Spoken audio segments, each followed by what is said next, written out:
الأنبياء والمرسلين نبينا محمد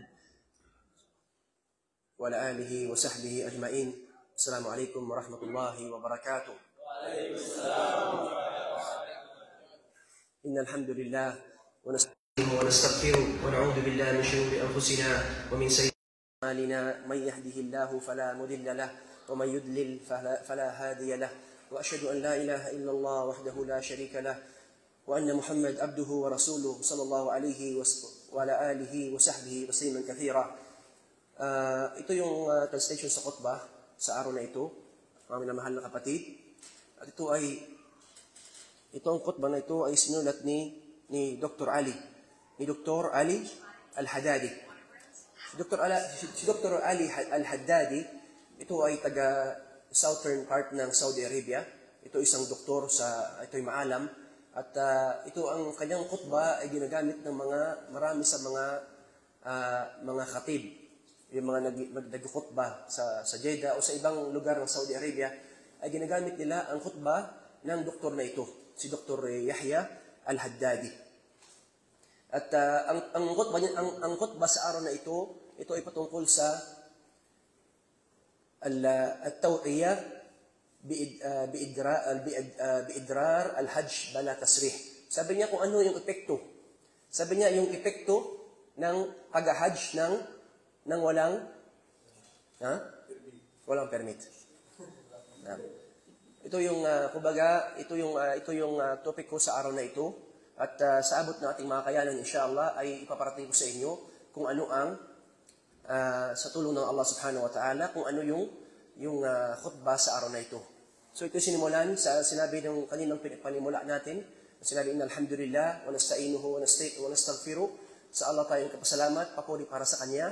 Tayo ay humingi ng gabay sa Kanya at sa Kanya tayo umaasa. Wa nasta'inuhu wa nastaghfiruh, at tayo humingi ng kapatawaran sa Kanya. Wa na'udhu billahi min shururi anfusina, at tayo nagkapakupkup sa Kanya mula sa kasamaan ng ating mga sarili. Sa ating mga kasamaan mula sa ating mga sarili. Wa min sayyiati a'malina, at sa kasamaan ng ating mga gawain. May yahdihillahu wa may yahdihillah fala mudilla lah. At sino man ang gabayan ng Allah ay walang makapagligaw sa Kanya.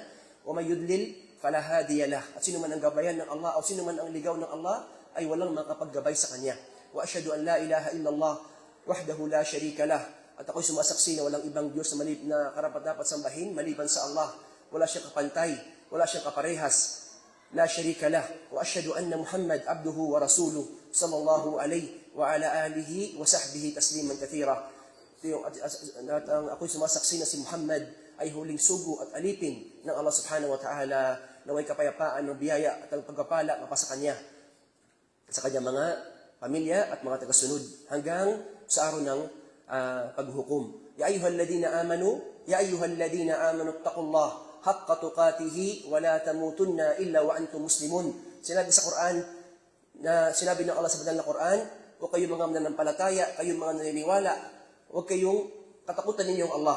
Katakutan ninyong Allah ng tunay na pagkatakot, ng may tunay na pagkatakot. Ibig sabihin, sundin ninyo kung ano ang pinag-utos ng Allah at ipinag-utos ng Propeta Muhammad sallallahu alaihi wasallam. Wala tamutunna illa wa antum muslimun. At huwag niyong hayaan na kayo ibawian ng buhay. Pagkatapos kayong gabayan ng Allah sa Islam, ay huwag niyong hayaan na kayo ay maligaw muli at doon kayo datnan ng kamatayan sa pananampalatayang maliban sa Islam. Ya ayyuhan nas, attaqu rabbakum, o kayo mga sangkatauhan. So ito ay address hindi lamang sa mga kamusliman, ito ay na-address para sa buong sangkatauhan. Sinabi ng Allah, ya ayyuhan nas, o kayo mga sangkatauhan, katakutan ninyo ang inyong Panginoon. Ya ayyuhan nas, attaqu rabbakum, alladhi khalaqakum min nafsin wahida, na siyang lumikha sa inyo mula sa isang tao na si Adan.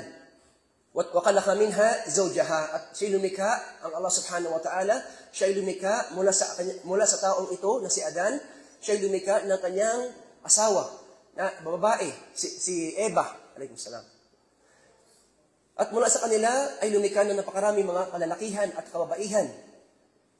Fattaqu khalaqakum min nafsin wahida wa khalaqa minha zawjaha wa batha minhuma rijalan kathiran wa nisaa wattaqullah alladhi tasaaluna bihi wal arham. At katakutan ninyong Allah.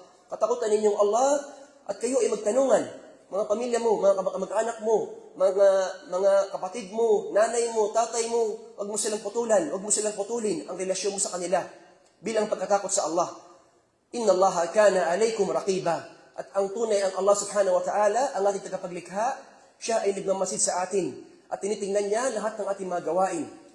At ang hikmah o yung wisdom sa ayan na ito, na katakutan ng Allah at huwag niyong puputulin ng inyong mga kamag-anakan, lalong-lalo na ang inyong mga malalapit na kamag-anakan, ang inyong mga nanay, tatay, tiyuin, tiyain, lola nyo, lolo nyo, kapatid nyo, mga malalapit na mga kamag-anak, ay ito ay bilang pagkatakot sa Allah. Dahil ito ay hindi natin ito ginusto.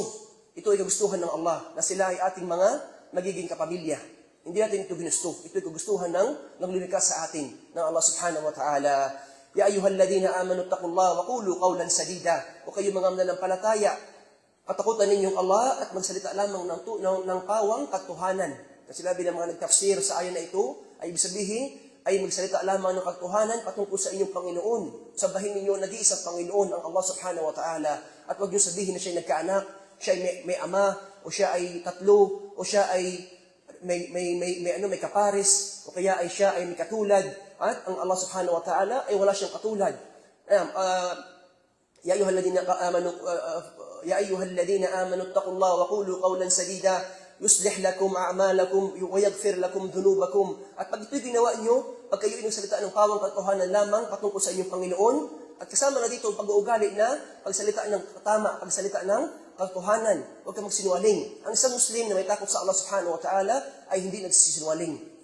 At bilang sa paggawa nito, ano ang resulta ng gawain ito, na pagsabi ng katotohanan? Ang resulta nito ay ikaw ay sabi sa ayat na ito, na yuslih lakum a'malakum, ay kayo ay gagabayan ng Allah subhanahu wa ta'ala sa inyong mga gawain. Magiging mabuti ang inyong mga gawain, ang inyong mga aksyon, ang inyong mga ugali. Wa yaghfir lakum dhunubakum, at kayo papatawarin ng Allah subhanahu wa ta'ala sa inyong mga kasalanan. Wa may yuti'illah wa rasulahu faqad faza fawzan 'azima. At sino man ang sumunod sa Allah subhanahu wa ta'ala at sa kanyang sugo na si Muhammad sallallahu alaihi wasallam, ay faqad faza fawzan 'azima. Sila magkatagumpay ng tunay na tagumpay, at ito ay ang paraiso. Amma ba'd, sinabi dito, amma ba'd. At ang amma ba'd, ito ay sunna ng Propeta Muhammad sallallahu alaihi wasallam. Amma ba'd, ito ay sunna niya. Sa tuwing marami sa mga hadith na nagsabi na sinabi ito ng Propeta Muhammad sa kanyang mga pagtitipon, sa khutbah, sa mga bagay na kanyang kumbaga inumpisahan. Pagkatapos niyang bagitin, purihin ng Allah subhanahu wa ta'ala, pasalamat sa Allah, at ay sinasabi niya ito, amma ba'd. Ibig sabihin, ito ang sasabihin ko, o kumbaga ay ito yung susunod na sabihin ko, amma ba'd. Fa innal hajj ila al-bayt al-haram min a'dam sha'air Allah allati shara'aha li ibadihi faqad amtana alayhim bihadha al-bayt faja'alahu mubarakan wa hudan lil alamin. So ang hajj, mga minamahal na kapatid, ito ay panglimang haligi ng Islam. Ang hajj, ito ay panglimang haligi ng Islam. At ang hajj, sinabi ni Sheikh Ali Haddadi, o si Yahya al-Haddadi, nagsulat ng ng khutbah na ito. Sinabi niya, o si Sheikh Dr. Ali al-Haddadi, sinabi niya, ang hajj ila al-bayt al-haram min a'dam sha'air Allah. Min a'dam sha'air Allah. Ito yung isa sa mga pinakadakilang simbolo ng Allah subhanahu wa ta'ala, ang hajj. Min a'dam sha'air Allah o sha'air ad-din. Sa Islam, ito yung kumbaga isa sa mga pinakamagiting na simbolo ng Islam, ang hajj. At do ay allati shara'aha li ibadihi. Ang Allah mismo ang nag-utos nito na ating isagawa ang hajj. At faja'alahu bihadha al-bayt faja'alahu mubarakan wa hudan lil alamin. At ang hajj sa Makkah, ito ay kumbaga gabay ng Allah subhanahu wa ta'ala, at ito ay mubarakan wa hudan lil alamin. Ito ay gabay. Ito ay gabay at ito ay biyaya ng Allah subhanahu wa ta'ala sa atin. Ito ay biyaya sa atin ng Allah subhanahu wa ta'ala. Wa ja'alahu mathabatan linnas wa amna. Ito ay ipinag-utos ng Allah subhanahu wa ta'ala. Ipinag-utos ng Allah sa mga sangkatauhan. Na sinabi sa Quran, walillahi ala nasi hujjatun aw hujja. Hujja. Ito yung banggitin sa ayan ito.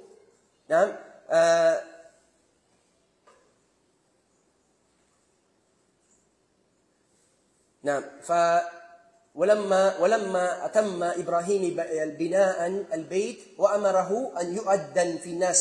At ito ay ipinagutos kay Propeta Ibrahim, kay Propeta Abraham alayhi salam, na isagawa niya ang bahay na ito na sa Makkah.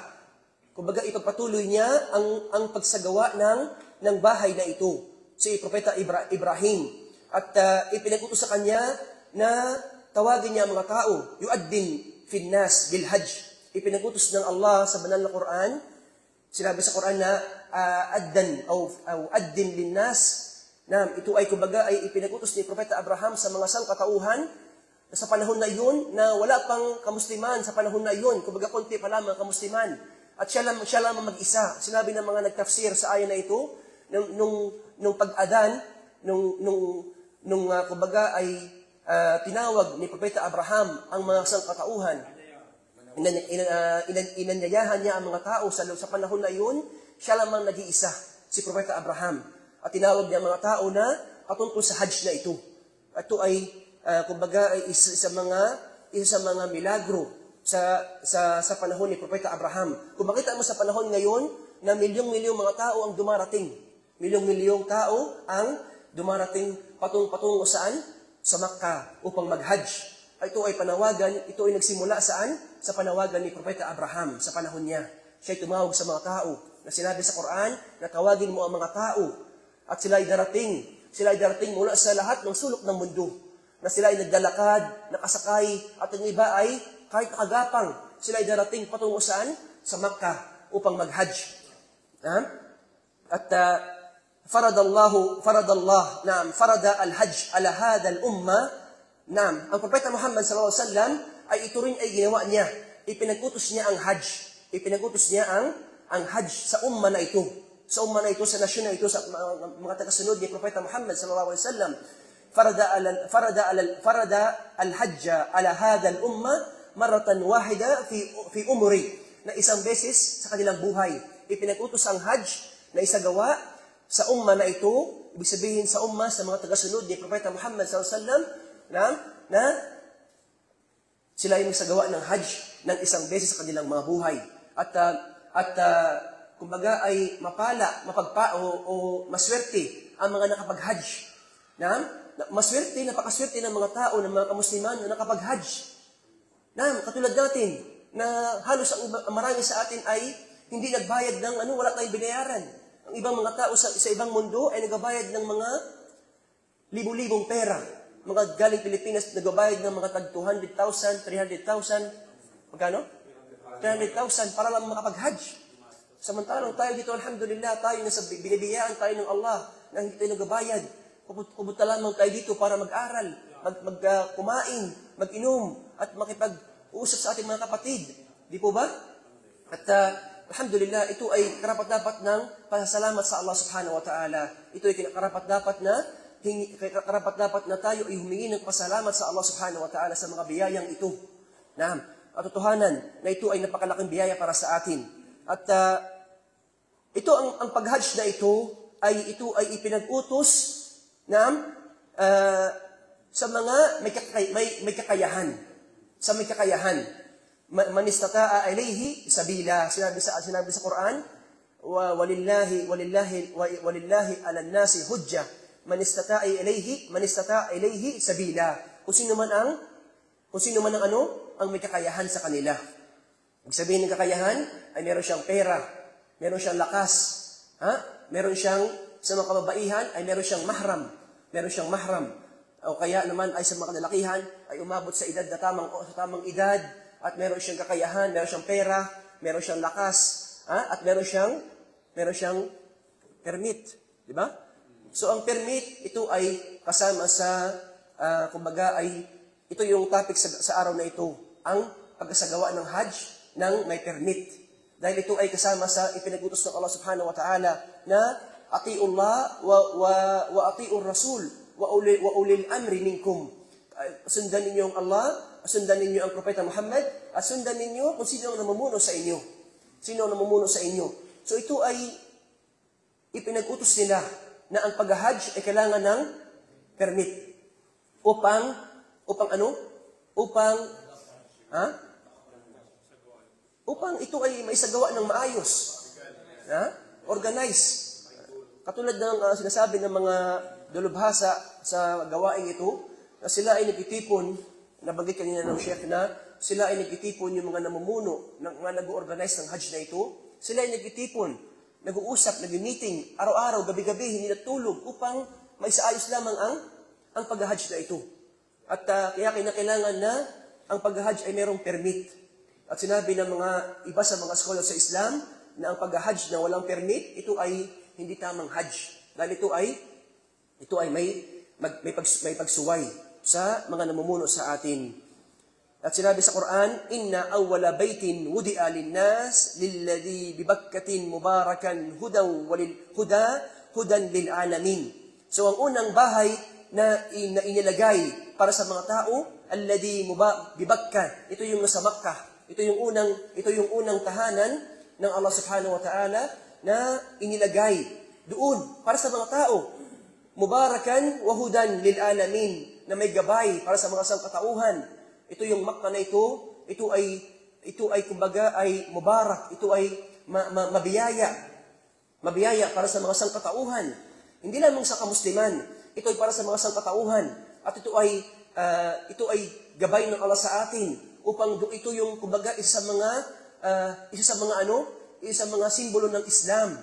Doon tayo humaharap pag tayo nagdarasal at pag tayo nag-hajj, doon tayo pupunta. Kaya sa gawa natin kung anong sinagawa ng Propeta Muhammad sallallahu alaihi wasallam, yung nusuk, yung kung paano ito sinagawa ng tamang pamamaraan. At ang Hajj ito ay merong mga kondisyon, merong mga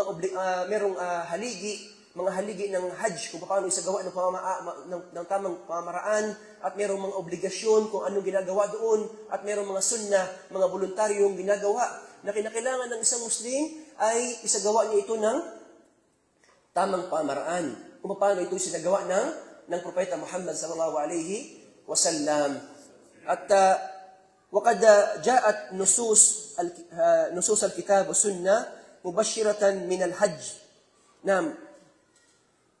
مبرورة حجة مبرورة بمغفرة ذنوبهم وتكفير سيئاتهم ورفعة درجاتهم. قال تعالى فمن تعجل في يومين فلا إثم عليه ومن تأخر فلا إثم عليه لمن اتقى. قال ابن عمر أي رجع مغفورا له. Ang pag-hajj, ito ay merong kapatawaran. Meron siyang kapatawaran. Ang tamang hajj, yung hajj al-mabrur, yung hajj al-mabrur, ito yung ibig sabihin ng hajj al-mabrur, ito yung pag-hajj ng tamang pamaraan, nang wala kang ginawang kasalanan doon. Hindi mo sinuway kung ano ang kumbaga yung inilagay na batas ng Islam patungkol sa Hajj, ano yung pinagabawal, ano dapat isagawa, ano saan ka pupunta sa araw na ito, ano ang mga kailangan mong isagawa, mga voluntaryong kailangan mong isagawa, at ang pag-alala sa Allah, ang pagdudua sa araw ng Arafah, ito yung lahat ng mga bagay na ito, pag ito isinagawa mo ng maayos at iniwasan mong maagawa ng mga kasalanan at ang mga nakasira ng Hajj, ang iyong Hajj ay Hajj al-mabrur. Ito yung sinabi ni Ibn Umar ay raja'a maghfuran lahu. Ay, ito ay kumbaga siya ay bumalik sa kanyang bahay o sa kanyang lugar pagkatapos ng Hajj na siya ay pinatawad ng Allah. Ito yung Hajj al-mabrur. Sabi ng Allah, فَمَنْ تَأَجَّلَ فِي يَوْمَيْنِ فَلَا إِثْمَ عَلَيْهِ وَمَنْ تَأَخَّرَ فَلَا إِثْمَ عَلَيْهِ لِمَنِ اتَّقَى. So ito yung, kung sino man ang magstay sa Makkah, nang siya ay nagmamadali, gusto niya nang umuwi, pagkatapos niyang isagawa ang Hajj, yung kumbaga yung sa araw ng yung tarwiyah, yung 3 araw, yung yung 3 araw, pagkatapos mo isagawa yung Hajj, di ba meron tayo punta ng Hajj sa ikawalo ng Dhul-Hijjah, di ba? Ikawalo ng Dhul-Hijjah. Tapos tayo ay sa ikasyam ng Dhul-Hijjah, ano gagawin natin? Tayo pupunta ng sa Arafah. Yung tisa, yung ika-9 ng Dhul-Hijjah, ito yung pagpunta sa Arafah. Pagpunta sa Arafah, pagkatapos ng mag-stay tayo sa Mina, ng buong araw, nung ika-8 ng Dhul-Hijjah. Mag-stay tayo sa Mina. Magdasal tayo ng ng mga salah hanggang sa Fajr, hanggang Duhur. Pagka nasa tanghaling tapat na, pagkatapos sa tanghaling tapat, tayo punta saan? Sa Arafah. At mag-stay tayo doon hanggang saan? Hanggang sa paglubog ng araw. O bago lumubog ang araw. Bago lumubog ang araw, tayo ay lalakbay patungkol saan? Musdalifah. At mag-stay tayo doon hanggang sa Fajr. Yun yung sunnah. Hanggang sa Fajr. At yun ang mga ginagawa na, kung paano ito isagawa ng Propeta Muhammad SAW, ito ang dapat natin sundan. Ito ang pamamaraan. At ito tinatalakay sa mga, tinalakay ba ito ni Ustad Alimuddin? Yung Hajj? Natalakay niya na?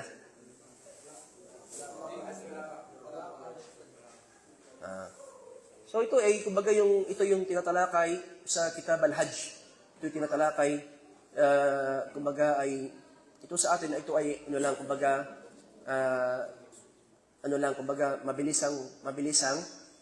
mabilisang pagbubuod lamang kung ano yung tamang pamaraan ng Hajj.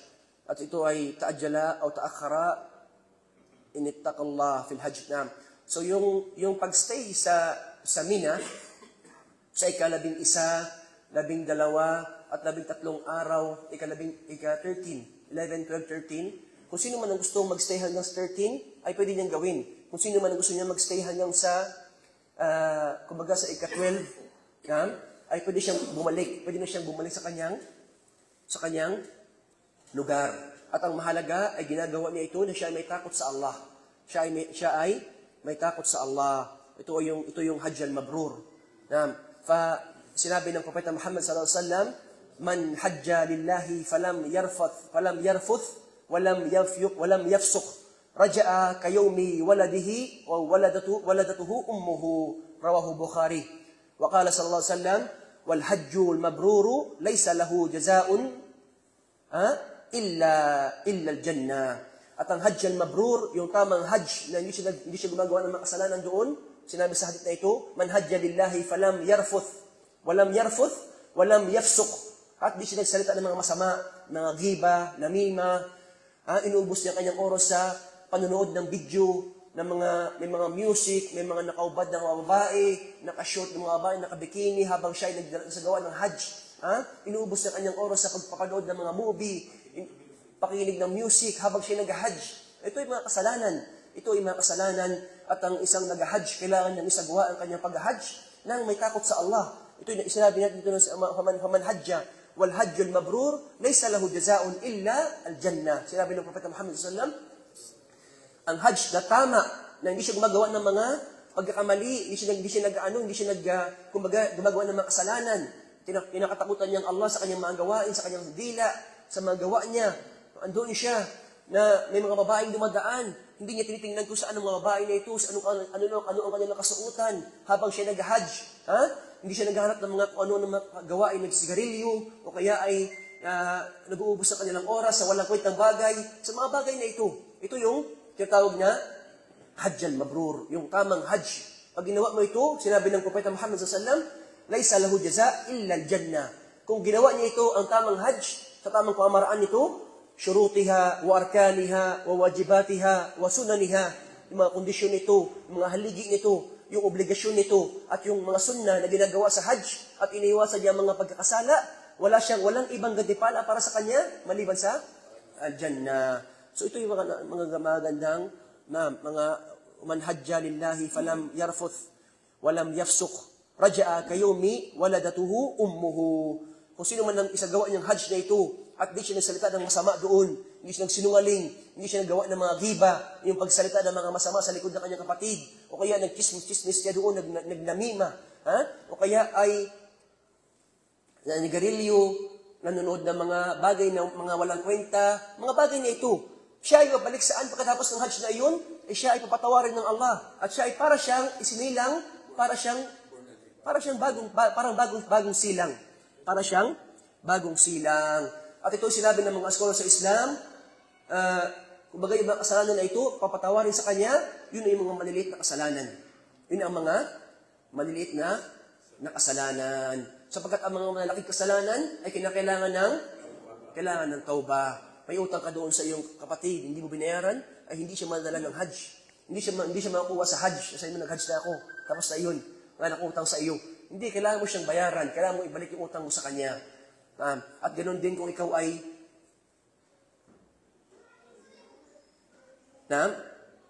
halimbawa ay nagnakaw ka. Nagnakaw tayo ng isang bagay na patawarin ka ng Allah. Allah, patawarin mo kung nagnakaw ako ganito. Nasa iyo yung kakayahan. Meron kang kakayahan na isauli yung ninakaw mo. Kailangan mo siyang isauli. Kailangan mo siyang isauli yung ninakaw mo. Pag wala na yung ninakaw mo na yun, kailangan mong ibalik kung magkano yung presyo ng ninakaw mo. At kung ikaw ay pinatawad ng ninakawan mo, ayun ay, tapos na, ibang usapan na yun. Pero kailangan mo siyang ibalik yung ninakaw mo. Dahil yun ay isang gawain ng isang Muslim, isang may takot sa Allah. Kailangan niyang, kumbaga, katakutan ng Allah sa lahat ng bagay. Fattaqullah mastata'tum. Sinabi ni Allah, fattaqullah mastata'tum. Katakutan ninyong Allah na may tunay na pagkatakot. At sinabi pa dito, ito yung patungkol sa وَتَأَمَّلَ عِبَادَ اللَّهِ فِي شُرُوطِ الْمَغْفِرَةِ لِلْحَجِّ فَقَدْ أَلَّقَهَا اللَّهُ تَعَالَى بِالتَّقْوَى وَهِيَ فَعَلَ الْأَوَامِرِ وَاجْتِنَابُ النَّوَاهِي. So yung taqwa, ito yung rason kung bakit tayo nag-hajj. Taqwa, yung pagkatakot sa Allah. Bakit tayo nag-hajj? Dahil saan? Dahil tayo natakot sa Allah subhanahu wa ta'ala. Bakit tayo nagsasala? Bakit tayo nag-aayuno? Bakit tayo nagbibigay ng zakah? Bakit tayo gumagawa ng kabutihan? Dahil saan? Una-una, ang pagkatakot sa Allah at taqwa. Na ibig sabihin ng taqwa, fa'al al-awamir. Yung paggawa ng mga ipinag-utos sa atin. At wajtinab an-nawahi. Ay yung pag-iwas sa mga ipinagabawal sa atin. Nino? Ng Allah subhanahu wa ta'ala. Wa syarrata an-nabiyyu sallallahu alayhi wa sallam li magfirati ijtinabir rafthi wal fusuqi wa allaqahu fawzul hajja o hajji bil jannah. So ito yung kondisyon na inilagay ng Propeta Muhammad sallallahu alaihi wasallam sa hajj na ang pag-iwas sa paggawa ng kasalanan. Na nabanggit natin sa hadith na iyon na sinabi ng Propeta Muhammad na man hajja lillahi falam yarfuth. Sino man nag-hajj na iniwasan niya paggawa ng kasalanan, pag iniwasan niya ang paggawa ng pagsalita ng hindi magandang mga bagay, ay para siyang para siyang bumalik saan? Bumalik na para siyang isinilang ng kanyang ina.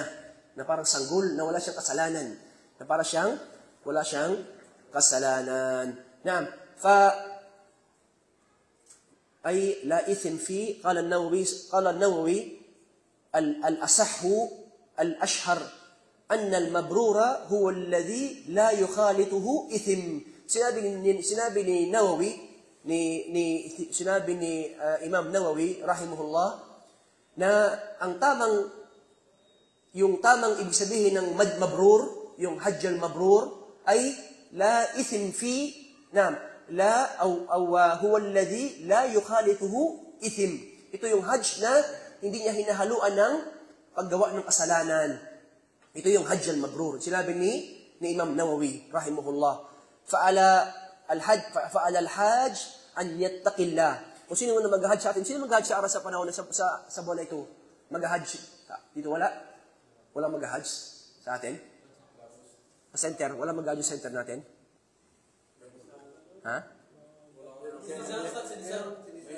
Ay, isa lang? Hindi, kung wala pang hindi pa siya nakapag-hajj, pwede siya mag-hajj. Kaya lang, yung sponsor dapat nila hindi ko alam kung Wala bang sponsor? Walang sponsor? Sa kabila? Alhamdulillah. So, yun ay kung sino man ang mag-hajj sa mga, kahit hindi ngayon, sa sunod na mga taon, ay kailangan niyang katakutan ng Allah subhanahu wa ta'ala. Ito yung nilagay na kondisyon ng Propeta Muhammad sallallahu alaihi wasallam. Man hajja la yarfath. Sinabi ng Propeta Muhammad, man hajja lillahi falam yarfuth, wa lam yafsuq, raja'a kayumi waladatuhu ummuhu. Sino man na mag-hajj na hindi gumagawa ng kasalanan, hindi nagsalita ng masama, hindi niya, kumbaga ay nandoon siya bilang pagkatakot sa Allah. Tinatakutan niyang Allah sa lahat ng kanyang kilos, kanyang salita, kanyang mata, kanyang gawa. Ay siya ay parang siyang bumalik saan? Bagong silang. At sinabi natin na ang malaking kasalanan ay kinakailangan ng tauba. So ito yung mga kasalanan ng mga kumbaga yung mga kasalanan ng mga maliliit na kasalanan. At merong ibang scholar sa Islam nagsabi na kasama doon ang mga malaking kasalanan. At alhamdulillah, ito ay kumbaga ang kapatawaran ng Allah subhanahu wa ta'ala, ito ay napakalawak. Napakalawak ng kapatawaran ng Allah subhanahu wa ta'ala. Pinapatawad niya sino man ang humingi ng kapatawaran. Kapag ito ay nanggaling sa kanyang, nanggaling saan? Nanggaling sa kanyang puso. Tama ang kanyang intensyon na gusto niyang manumbalik sa Allah subhanahu wa ta'ala. Mantaba, taib binaddam, kala dambala. Sinabi ng Propeta Muhammad, sino man ang nagtoba sa kasalanan ay para siyang walang kasalanan. Mantaib minal damb, kala dambala. Sino man kumbaga yung humingi ng kapatawaran, nanunumbalik siya sa Allah, humingi siya ng tunay na kumbaga yung tunay na panunumbalik sa Allah, na humingi siya ng kapatawaran, ay para siyang para siyang walang kasalanan. Para siyang walang kasalanan. At ganoon din ang pagpasok sa Islam. Sinabi ng Propeta Muhammad sallallahu alaihi wasallam, al-Islam yajubbu ma qabalu. Ang pagpasok sa Islam ay binubura ang lahat ng mga nakaraan. Binubura ang mga nakaraan. At sinabi ng Allah sa banal na Quran, man taba illa man taba wa amana wa amila salihah. Sino man ang manumbalik sa Allah, magtauba siya, kahit na siya ay kafir, kahit na siya ay Kristiyano, o Hudyo, o anong pangalan mga relihiyon na ito, mga Hindus, sumasamba sa mga rebulto, sa mga bato. Pag sila ay nanumbalik sa Allah, ay papatawarin sila ng Allah subhanahu wa ta'ala. Man taba wa amana, at sino man ang manumbalik sa Allah, at siya ay maniwala sa Allah, manampalataya siya, wa amala salihah, at siya ay gumawa ng kabutihan, ay papatawarin siya ng Allah subhanahu wa ta'ala. So ito yung al-hajj, ito yung arkan, yuhafid ala arkanil hajj wa wajibatihi wa sunanihi qadra al-istita'. Sino man ang mag-hajj ay kailangan niyang pangalagaan ang mga haligi ng hajj. Ang haligi ng hajj, ano mga haligi ng hajj?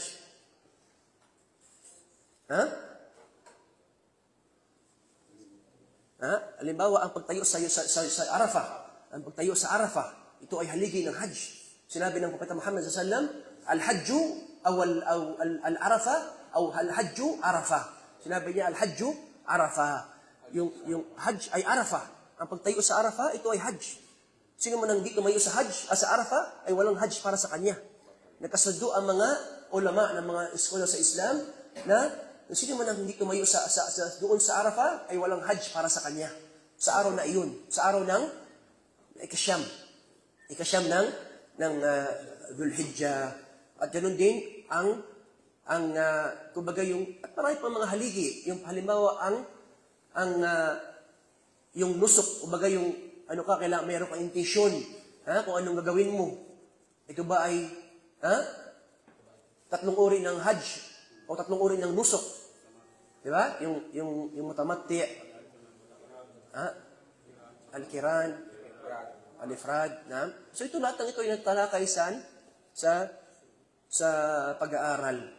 Lahat ng ito ay natatalakay sa pag-aaral. At ito inshallah, kung bigyan tayo ng Allah subhanahu wa ta'ala ng panahon, ay ito ay talakayin natin o kaya talakayin ni Ustad Limuddin. At dahil ito ay nakapanahon sa buwan ng Hajj, ito yung buwan ng Hajj sa susunod na buwan, ito ay nakapanahon na kailangan ito italakay sa mga Islamic Center, tinatalakay ito ng mga ulama natin. Sa panahon ngayon, ito tinatalakay ng ating mga scholar na tayo patuloy na nag-aaral patungkol sa mga bagay na ito na dahil walang tao, kailangan ng pag-aaral. Ang mga gawaing pagsamba ay kinakailangan ng pag-aaral. Na kahit ang Propeta Muhammad SAW na siya ang propeta na ipinadala para sa sangkatauhan, siya ang huling propeta na pinili, siya ay tinuruan. Siya ay tinuruan ng Allah subhanahu wa ta'ala kung ano ang sharia, ano ang batas sa reliyong ito. Paano niya ito kumbaga ay iparating sa mga tao. Itinuruan ng Allah sa kanya. Ito'y pinag-aralan niya. Ito ay itinuro sa kanya ni Anghel Gabriel ang Quran at ang Sunnah.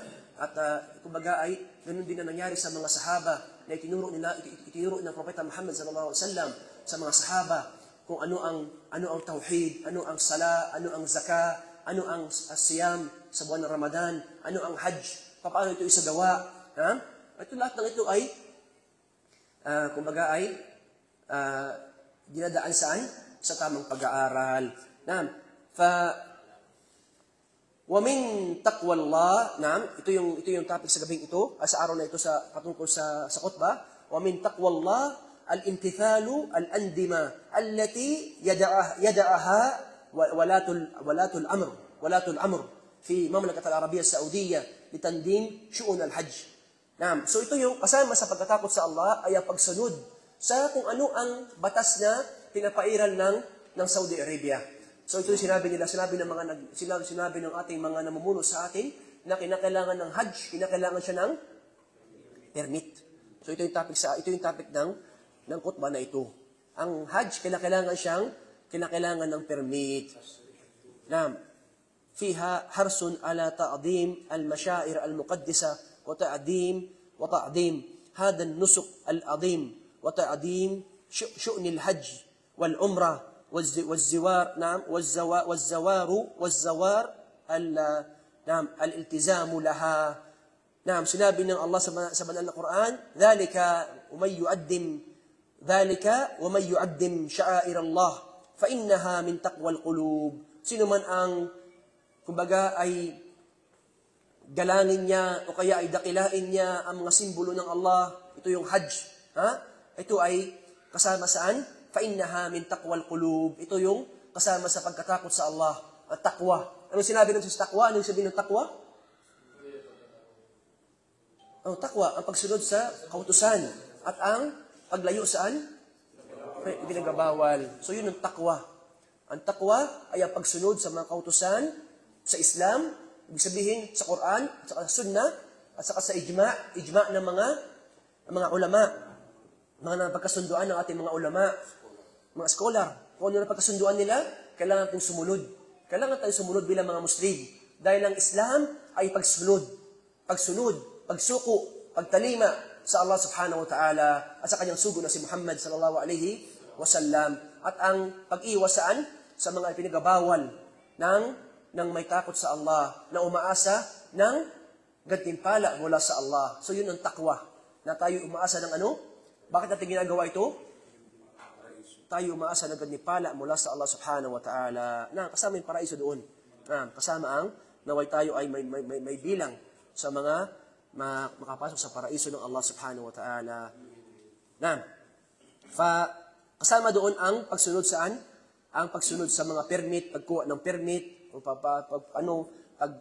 pagpunta doon sa hajj ng merong yung hamla, yung meron siyang ano tawag doon? Meron siyang tent na nakasama doon mga grupo, kung anong mahala sila doon. So kasama doon ang tamang pamaraan ng hajj. So ang hajj ito ay panglimang haligi ng Islam. Sa mga may kakayahan. Sinabi sa Quran na man istata'a ilayhi sabila. Sino man ang may kakayahan na mag-hajj, ay siya ay mag-hajj. At ang isang Muslim, pag meron siyang kakayahan, ay kailangan niyang isagawa ang hajj. Huwag niyang hayaan, huwag niya itong pabayaan. Huwag niyang pabayaan na lumilipas sa kanyang buhay. Siya'y tumatanda, na marami siyang pera, nasa kanya yung kakayahan. Pero ayaw niya mag-hajj, ayaw niyang gumasto, ayaw niyang magbigay ng kumbaga ayaw niyang isagawa ang hajj. Sabi niya, ang daming tao doon. Ba't ako makipagsiksikan sa kanila? So yun ay kasama sa pagkatakot sa Allah subhanahu wa ta'ala, ang pagsuko. Sinabi ng Allah, walillahi ala nasi hajjul bait man istata'a ilayhi sabila. At para sa Allah, mula sa mga tao, ang pag-hajj doon sa bahay, sa hajj, sa Kaaba, sa mga may kakayahan. Sa mga saan? May kakayahan. So pag wala kang kakayahan, hindi ka makakuha ng permit, gusto mo mag-hajj, wala kang pera, so ikaw ay, excuse ka doon. At meron kang intensyon na gusto mo mag-hajj, pero wala sa iyong kakayahan, ay bagamat na nakukuha mong gantimpala ng iyong intensyon. Kung tunay na ang intensyon mo ay para sambahin ng Allah, at tunay na intensyon mo ng pagkatakot sa Allah, na pag hindi mo siya nagawa dahil ikaw ay hindi ito naging madali para sa iyo, wala kang kakayahan, hindi ka binigyan ng tasrih, ng permit, hindi ka pinayagan ng iyong amo. Lahat ng ito, pag ito ay naging intensyon mo, ito ay ibibigay sa iyo ng Allah subhanahu wa ta'ala. Dahil ang intensyon sa puso, ito ay, sinabi ng ating mga scholar sa Islam, na ang Islam ay nahati saan? Sa tatlo. Tatlong hati ang Islam nahati. Una-una, ang intensyon sa puso, al-qasd. Pangalawa, ay ay yung gawa at saka yung salita. So meron tayong intensyon, yung gawa at saka salita. Hindi ko alam kung ano na una, salita o gawa. Pero yung una dito, yung unang bagay ng Islam ay ang intensyon, ang niyya. Ang niyya. Pag meron kang niyya, meron kang intensyon at hindi mo ito nagawa, ay ito ibibigay sa iyo ng Allah subhanahu wa ta'ala. Ito ay nabanggit sa sunnah. Ito ay nabanggit saan? Sa hadith ng Propeta Muhammad sallallahu alaihi wasallam, na sino man na mag-intensyon, ito ay ibibigay sa kanya. Ibibigay sa kanya ng Allah subhanahu wa ta'ala pag hindi niya nagawa. Pag hindi niya nagawa ang bagay na ito. At pag ito'y nagawa niya, ito'y doble-doble ang kanyang reward. Doble-doble ang kanyang reward. Sinabi ng Propeta Muhammad sallallahu alaihi wasallam, innamal a'malu binniyat. Ano tawag dun? Innamal a'malu binniyat. Wa ish? Sino ako sa ulo? Lahat daw tayo pusga sa ating intention. So, kung ano man ang intention mo, ito ay nakabase doon ang iyong gawa. Nakabase ang iyong gawa. So, bakit sinabi ng mga scholars sa Islam na ang intensyon, na ito ang unang bahagi ng Islam? Bakit? Ito pinakamahalagang bahagi ng Islam. Bakit sinabi nila ang intensyon na pinakaunang bahagi o pinakamahalagang bahagi? Dahil saan? Sila kaalam. Dahil ang intensyon, doon nakabase kung ano ang gusto mong gawin. Ito ba ay para sa Allah o para saan? Pakita tao, di ba?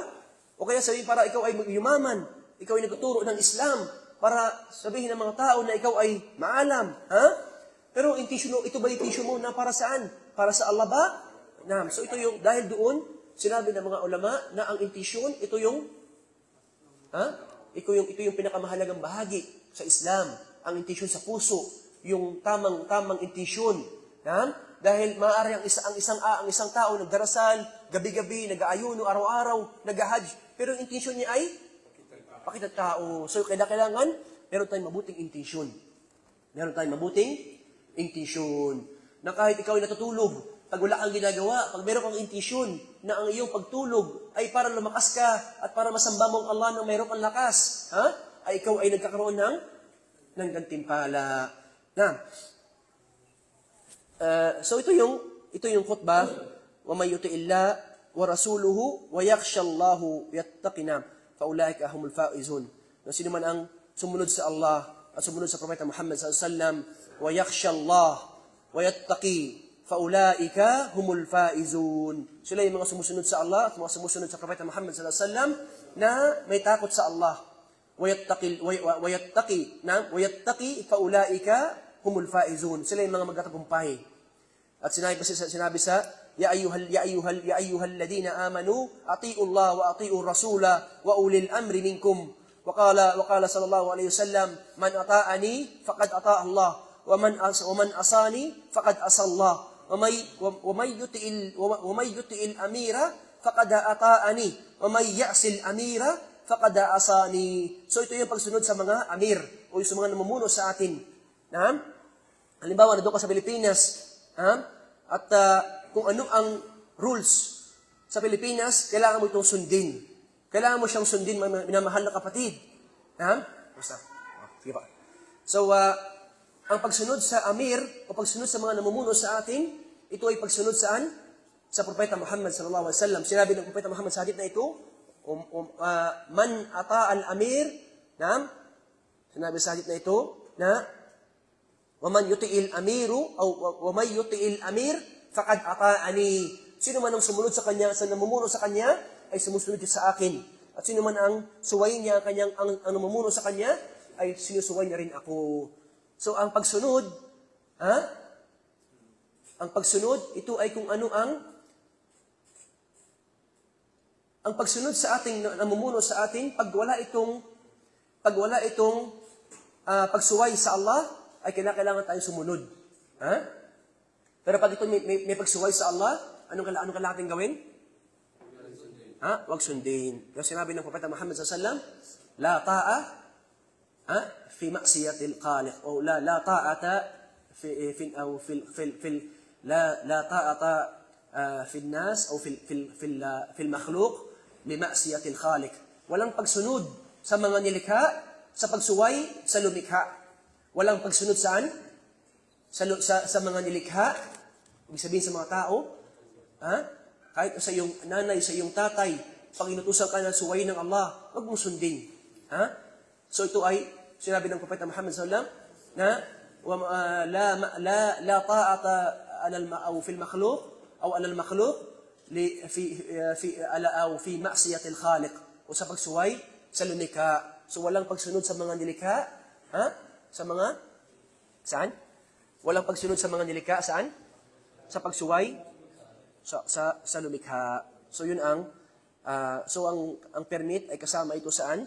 Pagsunod sa mga nilikha. At wala itong pagsuway. Wala itong pagsuway saan? Sa lumikha. Ito ay nagdudulot ng kabutihan.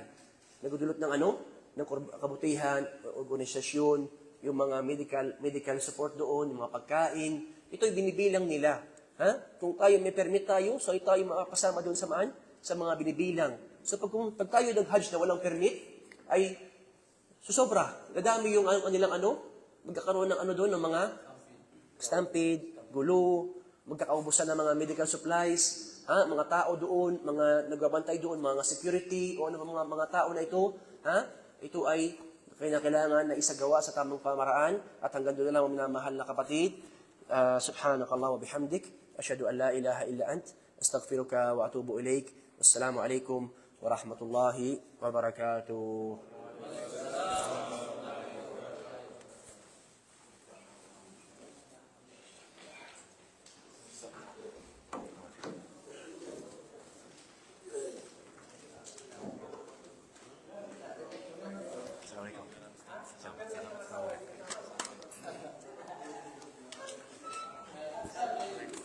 Salam. Basta. Masyaallah. Basta na.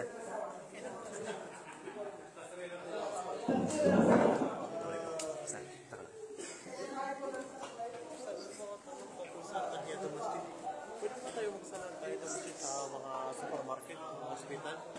Minsan, di ba, may sa mga masjid, sa mga hospital, pwede pa tayo magsalan tayo sa masjid? Pag musalla, yung musalla lamang, hindi siya masjid, hindi na kailangan ng tahiyatul masjid. Halimbawa sa mga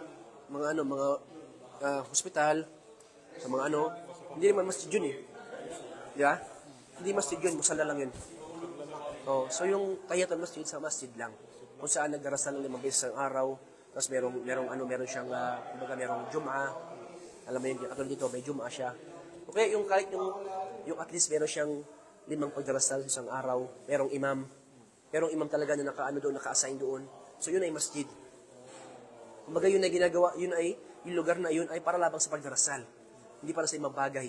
Kasi minsan yung mga lugar doon nilalagyan nila ng mga sadyada, yun ay mga mga antayan, di ba? Antayan ng mga pasyente, yung mga kasama ng mga pasyente, di ba? So hindi yun masjid. So hindi kailangan ng yun, hindi kailangan ng tahiyatul masjid. No? Yung tahiyatul masjid, lang, para sa mga masjid.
cellphone to? Kanino yung cellphone? Tagakuha, tanong mo.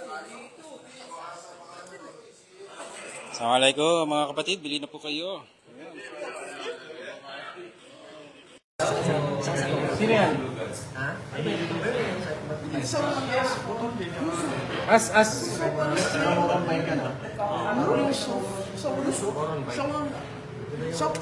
This person knows Yusuf.